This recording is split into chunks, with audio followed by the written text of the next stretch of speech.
All right, we're recording. Welcome, everyone, to the Rink Rat Report podcast. Recording this one January 31st, All-Star break. So there are no Leaf games until Monday. What's that, February 5th or something like that? I believe there are 3 games on tonight before the festivities start tomorrow. So that's always okay. But as always, joined by my co-host, Jason.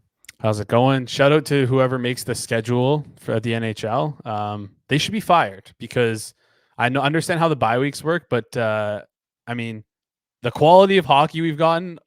I don't want to rip on these teams, but like we knew these teams were going to be bad, and you kind of lined up like 3 days of just like poor teams playing for us. What are we doing here? But I mean, I guess it's done now, anyways. My little rant there. Last night, there were 3 total goals scored.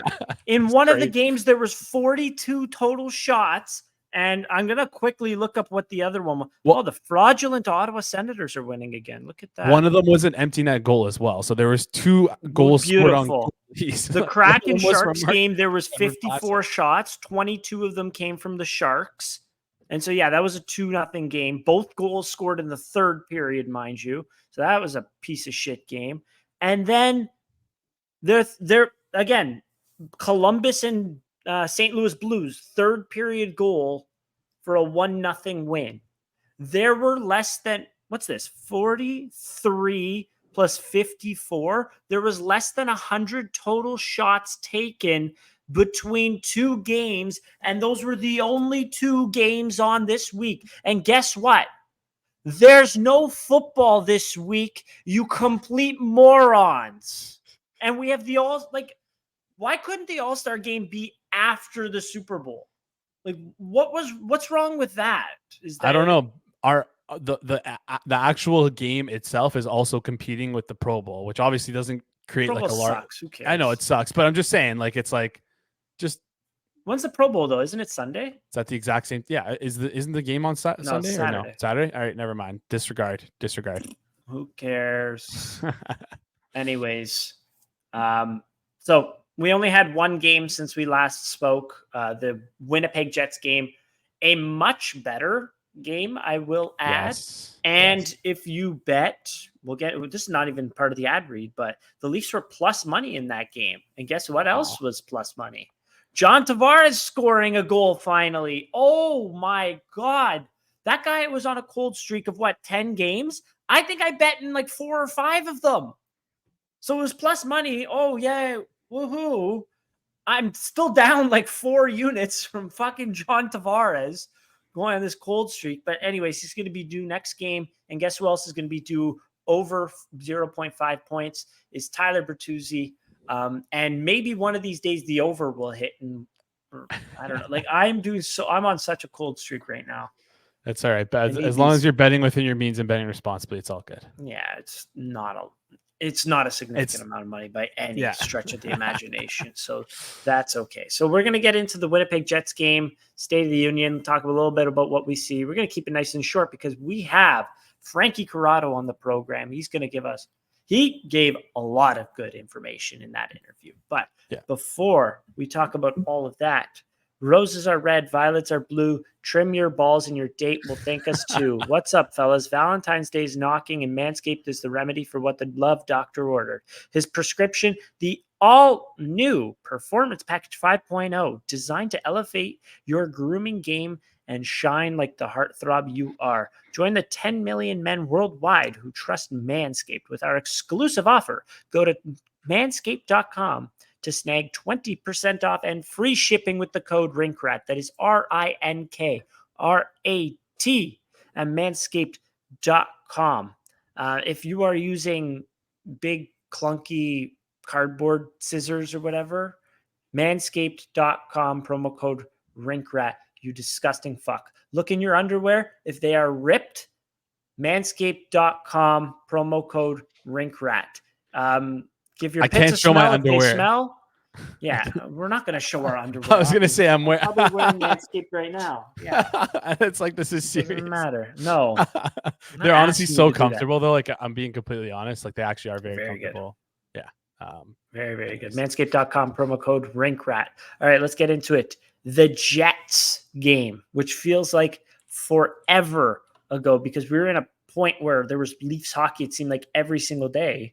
Yeah. And yeah, I will say this about the 2 Jets wins. Jets are a good team. Jets are for real this year. Jets have a really good goalie. The Leafs got very lucky in terms of the timing that they played the Winnipeg Jets. At home, there was no Mark Scheifele, no Gabriel Velarde. They lost Josh Morrissey in the first period. On the road at Winnipeg, they lost Brendan Dillon after the first period and no Mark Scheifele. And it was noticeable when they lost Brendan Dillon.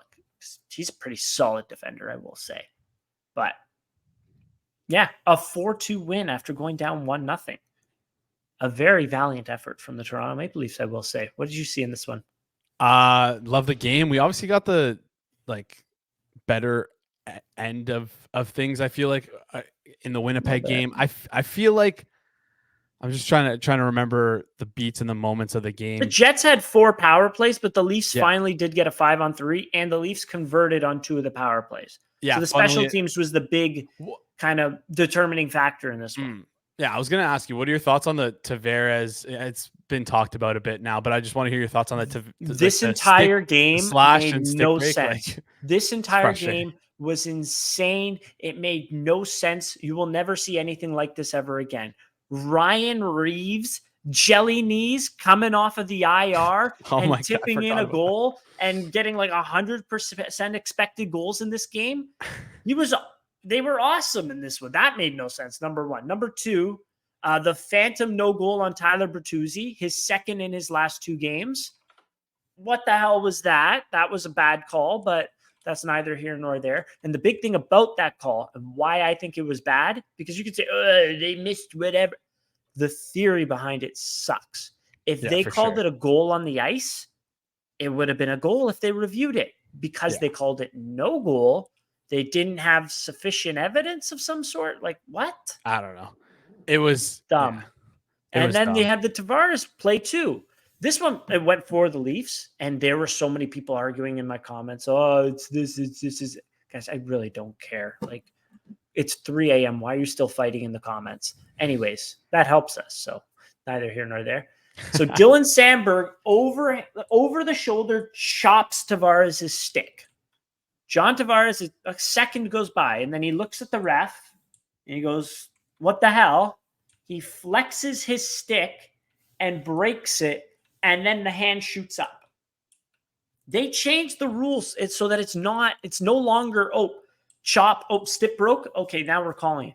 If the chop is severe enough, they will call it, regardless of the stick breaking or not. So for them to then revert back to that old standard was really, really weird to me. But yeah, and I just think it looks bad on the league because there's the only reason why they did it was because the stick was compromised, which is such a stupid reason. If the slash was hard enough to compromise the stick, it should have been a penalty regardless. So could have compromised his ankle. Never mind. Yeah. What if he hit his hand? What if it compromised his finger off? Yeah. Shout out Mark Mathot. Holy smokes, yeah. I don't know. Anyways, in this one as well. So the 2 Winnipeg goals. The second one was just the biggest piece of shit I've ever seen in my life. One of the Jets takes a shot. It hits Jake McCabe in the ass and then goes in. When it was already 4-1, it was like, okay, whatever. The first goal was a screen. It was a little bit tough to see around it. Okay. But after that, we got a solid game from Ilya Samsonov. Another solid game from Ilya Samsonov. So we got a shutout, both against the Jets. Maybe didn't have the best shooters on that team. But that's 3 really good games in a row from Ilya Samsonov. It's something to really, really be happy about going into the All-Star break. Yeah, and that's the biggest thing. That's my biggest takeaway, from this game is how positive it is that Ilya Samsonov went into the All-Star break with a good 3-game stretch of where he only allowed 3 goals. His last game that he played in, he allowed 3 goals. Now he has a 3-game stretch. His last game before this winning streak, he allowed 3 goals. And now this 3-game stretch, he only allows 3 goals on 50, 60, 70, 80 shots. So that's a massive, massive takeaway for me here. And it's a positive development because it allows our organization to kind of focus things on the trade deadline, because with Samsonov playing better, and we talked about this with Frankie, now we don't have to, we don't even have to consider goaltending now. We're not even thinking about it. Whereas if Samsonov still played poorly, maybe there might be like, hey, like what if what do you do? should we like, right? So based on that, Elliot Friedman did say that before Martin Jones was getting starts, the Leafs were sniffing around for a goaltender, but they only wanted to give like a 6th round pick, and teams were like, no thanks, not at all. So the Leafs weren't looking to move anything significant. It was just like a little bit like, here's a 6th, give us your 3rd goalie kind of thing. Team said no, so then they stopped. So it wasn't like the most serious sniffing around, but yeah, if you were going to have issues if Samsonov really didn't come back into form like he has. He looks way more confident. His feet are set. He looks like he's getting his feet set on shots. It looks like he's hitting his mark, which means essentially when you have the pass going from point A, say, to point B, you have to know before the pass gets to point B kind of where you need to stop in order to be centered to that puck. So that's called hitting your mark. If you don't hit your mark and you travel a little bit too far, say, or you don't get there in time and your feet aren't set, when that shot comes, and if your feet aren't set, then that puck's going to hit you and you're still going to be moving. Say that you make the save, you're lucky enough to make the save.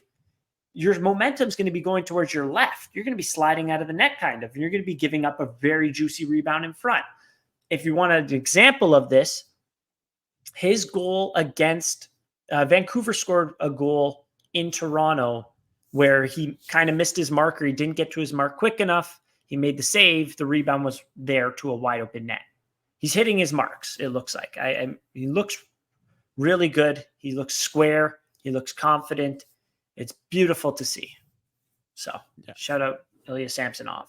Yeah, and he deserves his kudos because again, if I'm gonna be hard on guys for playing poorly, you got to give them compliments when they're playing well.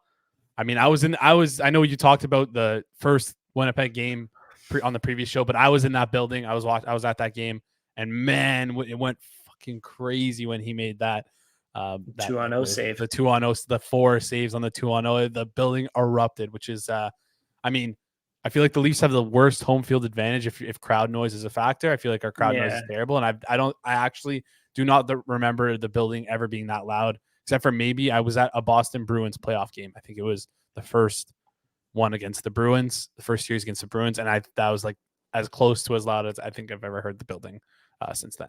Yeah, that sounds about right. Well, I mean, the Tampa Bay first game, that seemed like it was pretty loud. Yeah, that's true. That was 22-20. That was 21-22. Yes. So way back, but it was pretty cool to see when they went out west in Edmonton, in Calgary, in Vancouver, in Winnipeg, how loud the building got because it was the Leafs fans cheering against the home team fans. And it was like both of them were 50-50 pretty much. So that was really, really cool to see. But yeah. Anyways, a couple of things. So beyond that game, I do want to say Connor Hellebuyck looks really good. I think he's a fantastic goaltender. I think he's going to win the Vezina. There was a couple saves. There was a save on William Nylander. Nylander streaking down the right side. He kind of has the defenseman beat, and he's able to get off a pretty good shot. It looked like a nothing chance just because this guy is so good at his reads. He's so good at reacting. He's so good positionally, and he's so big. He takes up so much of the net. Where it was it looked like a nothing chance against, but it was William Nylander streaking down the wing. So just a fantastic goaltender there. But we got 3 on him. So, hey, how do you do? Any other closing thoughts on the Winnipeg game? Nah, just the Winnipeg series as a whole. I think the team really. We talked about what they had to do.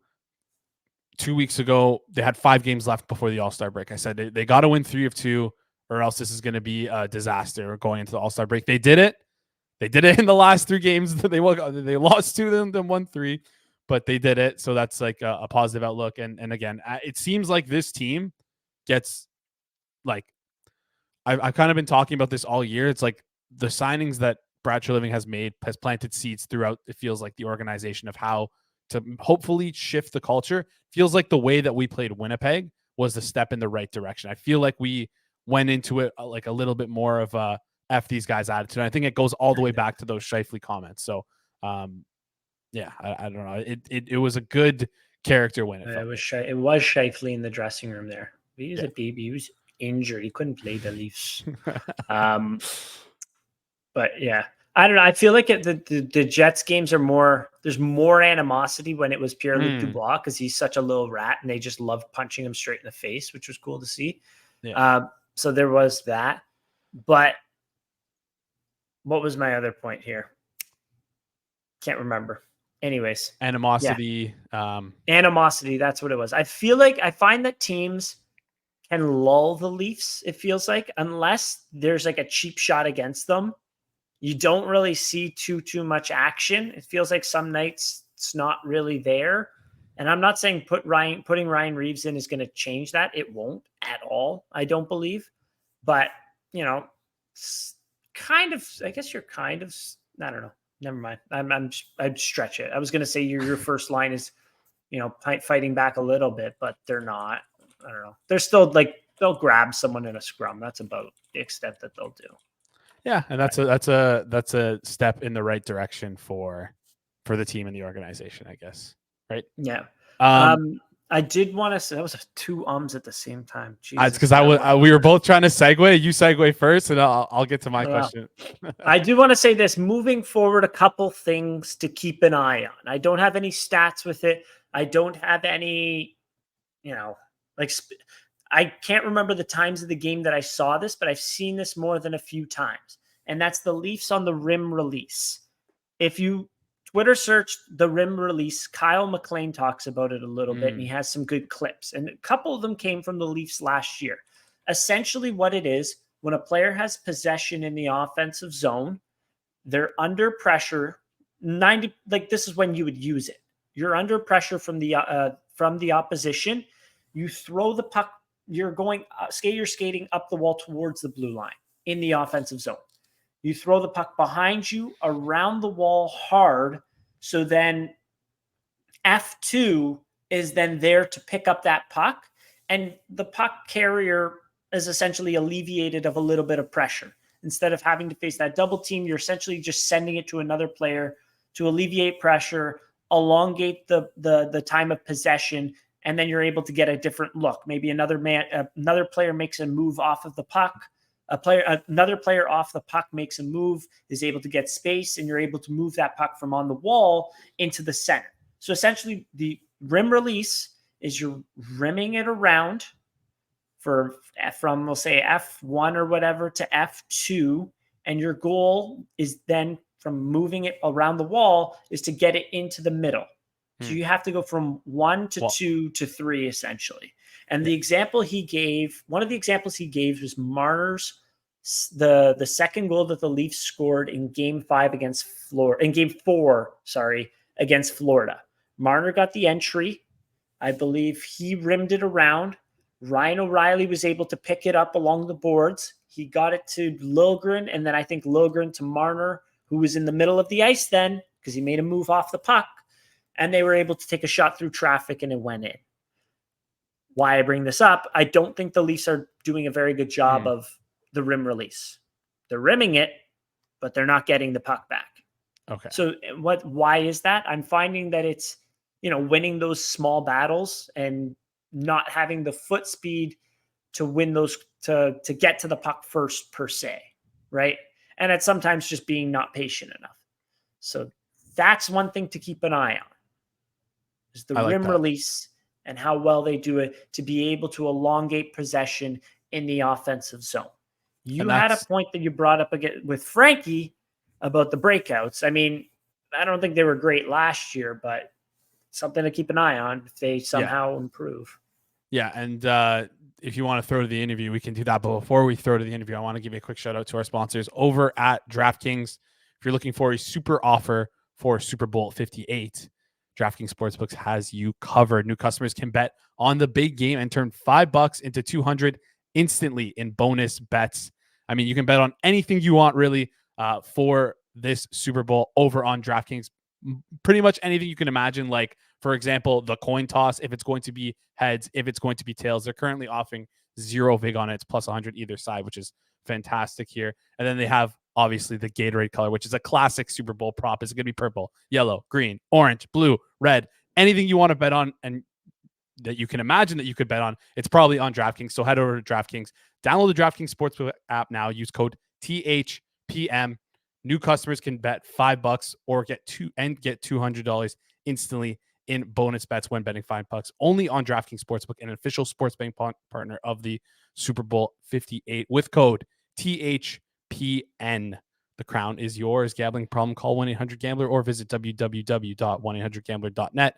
In New York, call 877-8-HOPE-NEW-YORK or text HOPE New York 467-369. In Connecticut, help is available for problem gambling. Call 888-789-7777 or visit cpg.org. Please play responsibly on behalf of Boot Hill Casino and Resort in Kansas. 21 plus, age varies by jurisdiction. Void in Ontario. Bonus bets expire 168 hours after issuance. See dkng.com/football for eligibility and deposit restrictions, terms, and responsible gaming resources. Head over to DraftKings. Use code THPN. Do you want to bet on the Red Wings right now? It's 2-2 and 3:16 left in the third. Minus 130 money line and plus 100 for Ottawa. I have to take a look at that. I don't know. I'm gonna go Red Wings. Why not? Love it. Whoever's listening to this tomorrow, you're going to hear a happy Joe next week or a sad one, and it'll be determined. It's not enough money. I'm literally making 76 cents if they win. I'll just be pissed because I bet against the Sens, and the record for betting with the Senators has just not been very good. Anyways, let's throw it to the interview with Frankie Corrado. All right, we got Frankie Corrado back on the program once again. We're going to be talking a lot of things Leafs here. Frankie, thanks so much for joining us tonight. No problem. Thanks for having me. I wanted to show you guys something. This hat is from Leo Komarov when he went to the All-Star game. Check this out. All-Star game in Nashville. When Leo came back, he brought like a whole bunch of hats and he had to pay for it out of his own wallet. And I literally have it sitting in my hallway upstairs. Doesn't it remind you guys of the Rob Lowe NFL hat? Yes. No, it 100% does.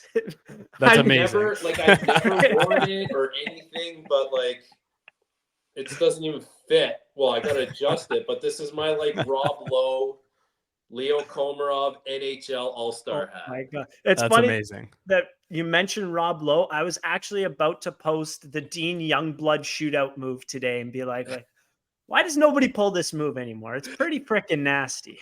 Yeah. So shout out in honor of All-Star Weekend. Shout out to Uncle Leo. Oh God. That was awesome. I love that picture. It's just like, 15-16. Who was the Leafs representation? Because every other year it felt like Caberlet or Kessel. Leo Komarov. All right. We're off to a hot start. I love it. All-Star Weekend, so no games on right now. I wanted to get into a little bit of the trade market. We're hearing some names out there and then followed by the word first round pick. You've been doing Montreal games, Frankie. I wanted to get your opinion. Sean Monahan, is he worth a first round pick? Well, okay. It's more, I think there's a little more nuance to it than that. Okay. Because first of all, he's healthy. He's played every game this year, and that's been the biggest issue that's held him back. It's never really been about ability. It's been about availability. So he's healthy. He's looked really good on an offensively challenged team in Montreal. Like I find in Montreal, when the power play goes through him, it has better looks. When he doesn't get a touch on the power play, they have a hard time settling it down. And I know, like, I've seen this kind of floating around, like his defensive kind of micro stats don't look great, but like he's one of those guys that maybe more passes the eye test defensively. Because I'm like watching him now because I want to see, okay, can he actually help someone defensively as well? Because like he's not like a high octane offensive guy. So for me, if I'm looking at bringing him in, I want to be sure that he's actually going to be responsible defensively. And I've found like a lot of times I'm like, hey, there he is. That's a good spot. He had his guy. Like nothing happened around it, but I'm like, he was pretty preventative there. So like for me, he passes a lot of the tests. The reason why there's a good chance he fetches a first-round pick is because his cap hit. I think his cap hit is 1.985 with no term attached to it. He's a UFA. Even if Montreal wanted to eat half of that, like they could get it down to less than $1 million cap hit for a guy that's got over 30 points this year that can like really help put your team over the top. I don't know, like every team has their 1A guy, even their 1B guy, but to throw Monahan into that like second tier of offense guy you can trust, like that's why I think you know, yes, he fits a lot, like checks a lot of the boxes as far as what he can do, but the cap hit compared to someone like Adam Henrique, who's a really good player having a good year, he's at like 5.8. You know, so like, and so you go down this list of like, okay, if I'm going to get into a bidding war and I'm a team, give me the guy with the lesser cap hit because I can fit him in easier. That's the reason why. It's not based on just his play this year. It's not like some kind of crazy revelation that he's going to get a first round pick. It has to do with the cap for me. Mm-hmm. That is actually an interesting point that you bring up there, because if you remember last year, it was Nick Bukestad who was getting, I think he was $900K, and then it got half retained to $450, which is non-existent. He went for Kesserling and a third round pick, and they like Kesserling, it seems like, in the desert there. So that's a very good point that you bring up about Monahan. I mean, yeah, the defensive metrics to me, when I looked at the metrics, I was just like, man, they're not really there. And I talked to a writer in Montreal, and he's like, no, he's playing awesome this year. The eye test and the stats don't really match. So. Montreal's a weird team. Like they don't score a lot, but they hang around a lot in games. And it seems like they get caved in a little bit, but they still hang around, and then they'll find a way to win those games. So I think he's a victim of the situation. But like if you're like pinpointing this to Toronto, like would Sean Monahan help the Leafs? Absolutely, yes. Yeah, especially with that center, like feels like the lack of center depth on the team. Like, and again, Monahan does play center, which would be a big bump to any team who's looking for a third line center, especially only making like, what is it, 1.9, and if you retain that 800 or whatever, 900K, 1 mil, whatever you get him retained for. So you kind of brought up a good question here, and perfect segue here just to talk about the Leafs, because of course we want to talk about them. I'm curious. So before this Winnipeg series, a lot of doom and gloom around the team. A lot of people, and I think a lot of people still have this same sentiment of, should the Leafs be buyers? Like, should they go all in this year? Because people don't feel as good about this team as previous years. But like let's just lay out the facts. We're back to 101 point pace after that Winnipeg series, even though our goaltending hasn't been the best, kind of been up and down throughout the year. Plus Joseph Woll's been hurt. I mean, hasn't been the greatest situation, but our team is still like persevered through it. We're again at that 101 point pace. So I'm curious what you think about the sentiment of some people saying not to be buyers this year. If you agree with that, disagree with that, you don't have to go all in, but just what are your thoughts on, like, I guess, wasting a year of this core? Are you like for that or against that? No, you still need to be buyers. It's just you're not pushing all your chips in. And what I mean by that is you're not sending Minton to somewhere else. You're not giving up on Easton Cowan. Like, you probably say we can part with the first round pick because, like, for me, it goes by priority. And the priority is a defenseman, and not just the depth guy, but someone who can actually play in your top four. And, you know, it's funny you mentioned the Winnipeg home and home.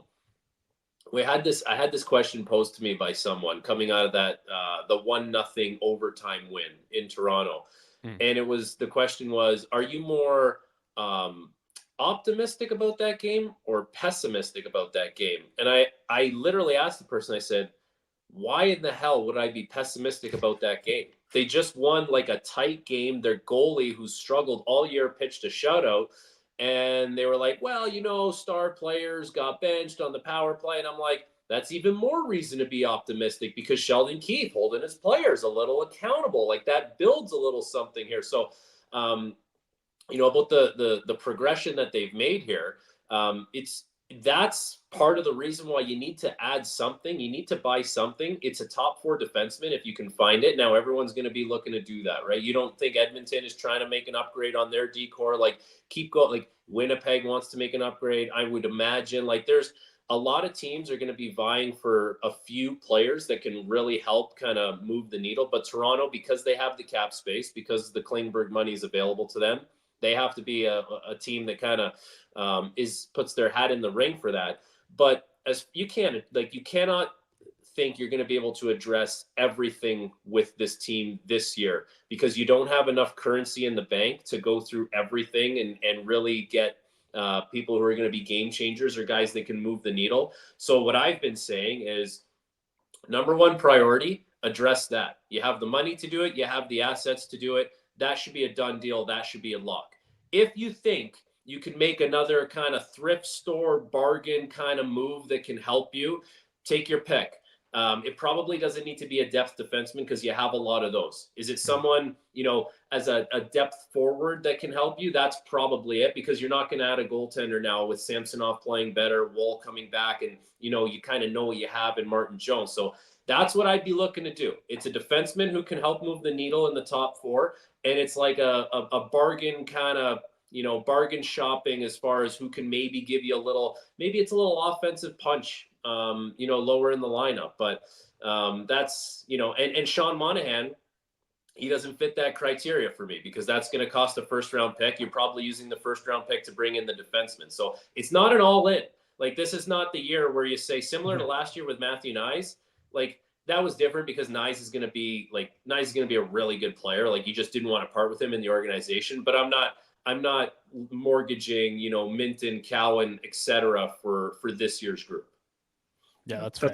That's a good point there. And so, do you have a name for us that maybe you think, hey, so maybe?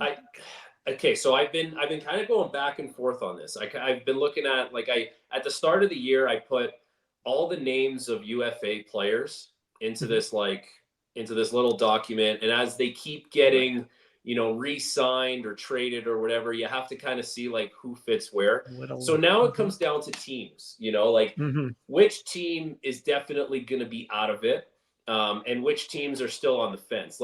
So now we know that Lindholm is traded from Calgary to Vancouver.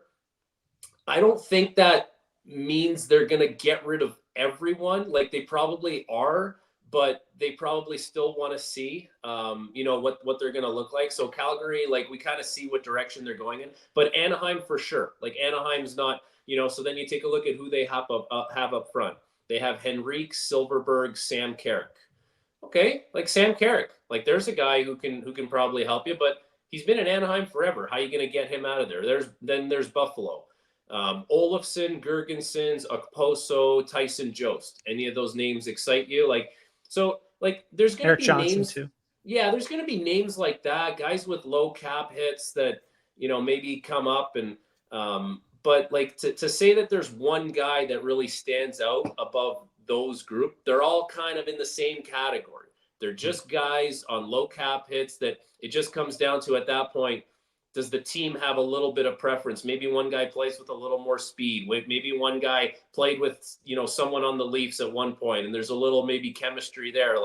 That's kind of, that's kind of what you're looking at. It's a lot of guys in that same kind of tier category. Mm-hmm. Yeah, it's been difficult to figure out who's going to be a seller. Washington took a little dip, but they're still kind of hanging around. Everyone thought Philadelphia was going to be a seller, but they're again still hanging around. They're interesting to me. Philly's interesting because I think at the start of the year, Danny Briere made it pretty clear we're going to do the rebuild and we're going to do it right and we're going to take our time. And Torts has the team playing like a playoff team. And, good for Torts, good for the players because they've obviously accomplished that. But I wonder if they veer off course, or I wonder if they've really bought into what they were talking about at the start of the year. It'll be interesting to see what they do. Yeah, and that's another wait and see there.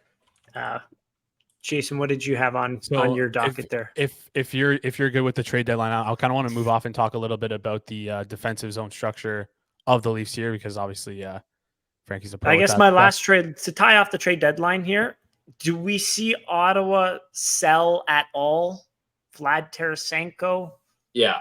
Well, I think Ottawa's going to try and they're going to try and move off some guys, would be my guess. The two UFAs they have, Tarasenko and Kubalik. Like Tarasenko's played really well recently, and he's kind of like he's on a bit of a hot streak. Kubalik last year was really good, and that would have been a guy that I would have been all over for the Leafs. Like he was a $2.5 million cap hit.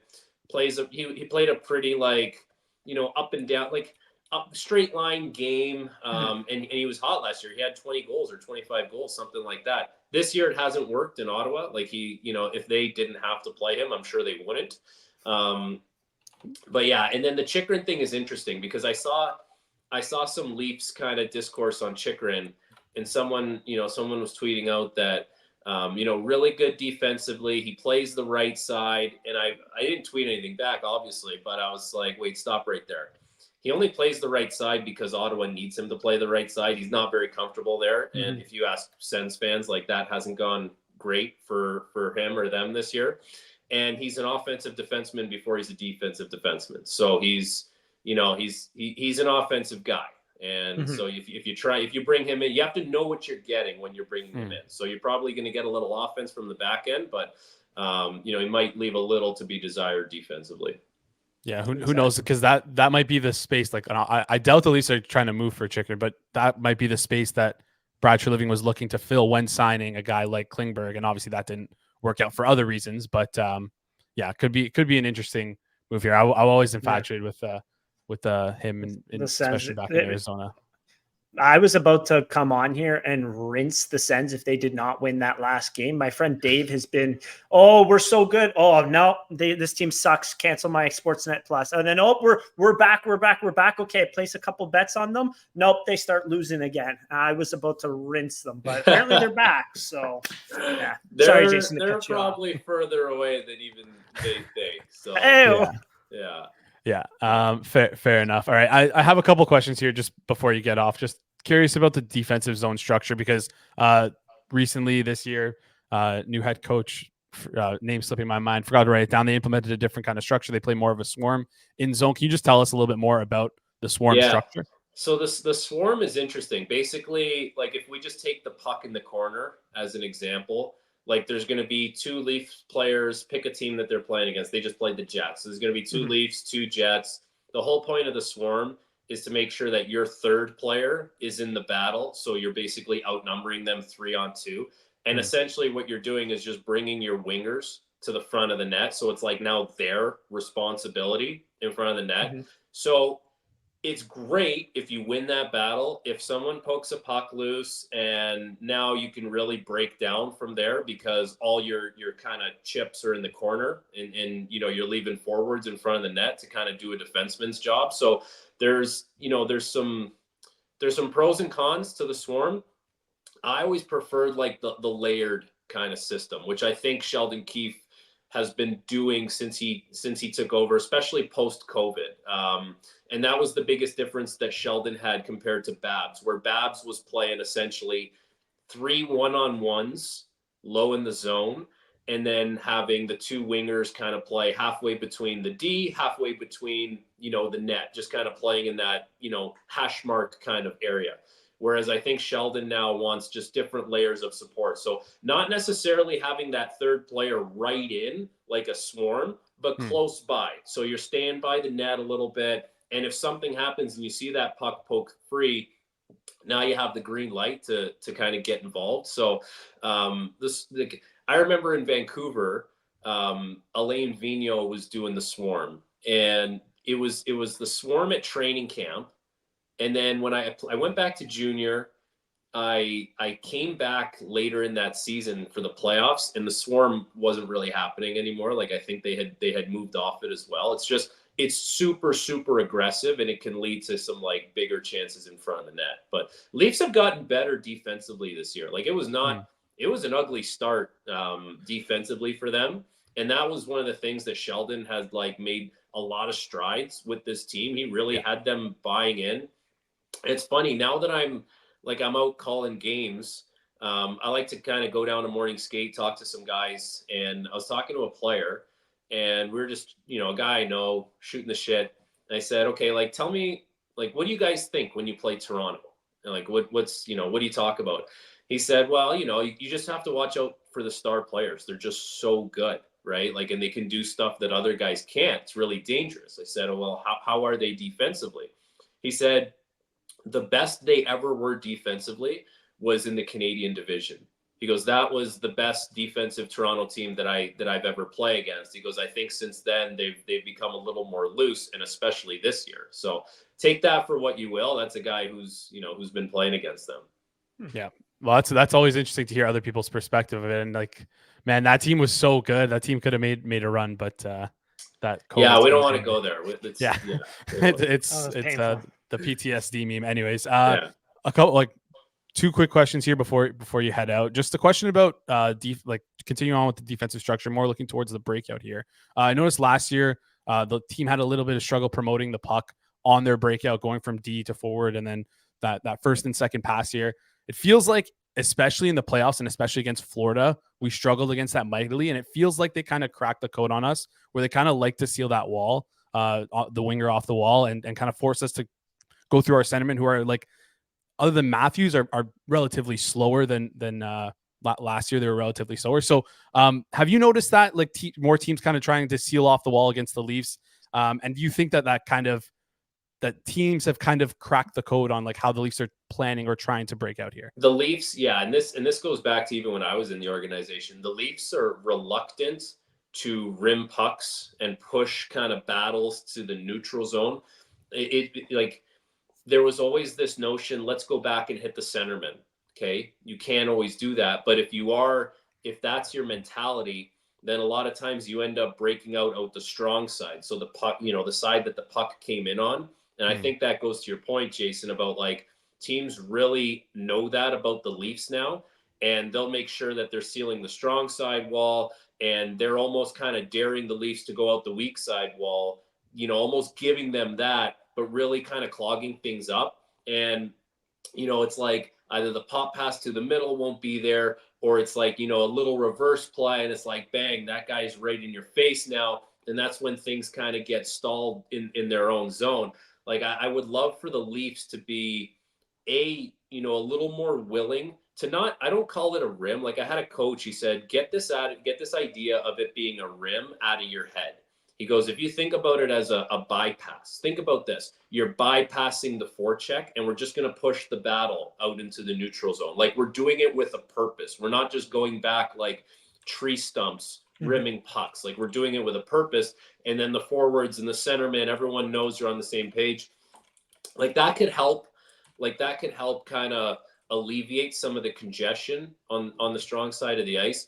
But there's some teams that go back and they kind of work these little dink passes where, yeah, you can go up the strong side, but it's like, if everyone thinks you're going up that side, you make it look like you are, and it's just a little bump pass to the net now, behind the net. Now you take it and you wheel out the weak side. Like, Vancouver does that really, really well. And that's been a big part of their success. So like it's real what you're seeing. It's just they want to go back and hit the centerman, and a lot of times they're breaking out the strong side, and there's a lot of traffic that way. Mm-hmm. All right. Yeah. And Fair if you enough. think actually the Edmonton game was one where it was so noticeable that they were just, Edmonton's D were all pinching, sealing off the wall, and the Leafs had a little bit of trouble breaking out. Not that they played terrible that game, but that was just something that was very what Chicago did a lot, and this was when I was in the league, like, and we would always have this in the pre-scout. Chicago would do this thing as soon as their D had full possession of the puck, and it was like eyes up possession, the wingers would skate at me, at a defenseman, full speed, literally skate at you full speed. So now you were like, okay, what am I going to do? Am I going to let this guy just skate in behind me and try and pick off a pass? No, I'm going to skate with him. Like, I got to stay in front of this guy. Next thing I know, he had pushed me out to like the red line. And now there was all this room underneath for the centerman and the D to make some plays. And Chicago did it. Detroit did it a lot. And, I think there's something to that as well on the breakouts, like getting your wingers, moving with some motion, with a purpose to help kind of make some room underneath. Yeah, essentially like run the fly route and then hit the tight end underneath kind of thing. There you go. You've been playing Madden, Exactly. All right, Frankie, thank you so much for coming on. I think I learned a ton from this this interview here and got a lot of great information. Hope everyone listening did as well. Thanks again for coming on. We'll no see you problem. again. And I hope the sleeve monster gives you your sleeves back. Thanks, Frankie. We'll talk soon. No promises. See ya.